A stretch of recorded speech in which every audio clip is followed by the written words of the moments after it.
Lors de ce conseil des ministres, le ministre de la Santé a informé le gouvernement de la tendance baissière de l'incidence nationale de contamination à la COVID-19 par rapport à la dernière semaine. La baisse a été de 12,2% avec une diminution de 7,9% des cas importés et une constance du taux de létalité maintenue à 2,1%. Aussi, le docteur Jean-Jacques Mbungani a fait observer à son organisation l'augmentation des cas de contamination dans les provinces du Nord Kivu, au Katanga, Sud Kivu et Lualaba. Face à cette situation ascendante dans ces coins du pays, le gouvernement a réitéré son appel au respect strict des mesures et gestes barrières contre la COVID-19.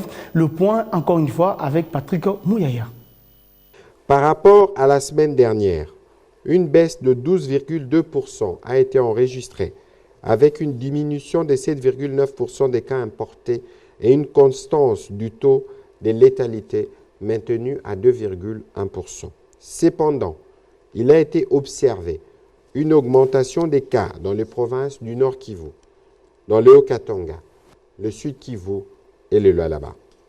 Face à cette situation, le gouvernement réitère son message d'appel au respect strict des mesures de riposte à la COVID-19 édictées par le président de la République, chef de l'État.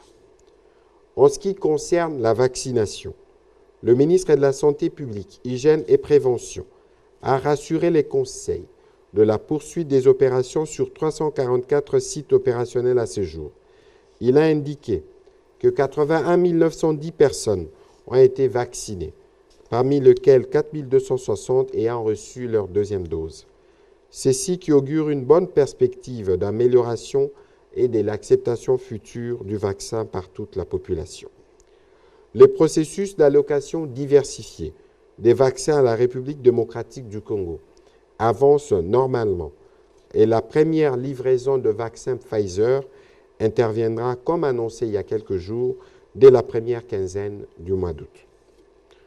Dans un autre chapitre, le ministre de la Santé, Hygiène et Prévention a informé le gouvernement de la levée de la grève de médecins des hôpitaux publics après la signature ce mardi 3 août du protocole d'accord sanctionnant les négociations entre le gouvernement de la République et les bancs syndicales de médecins.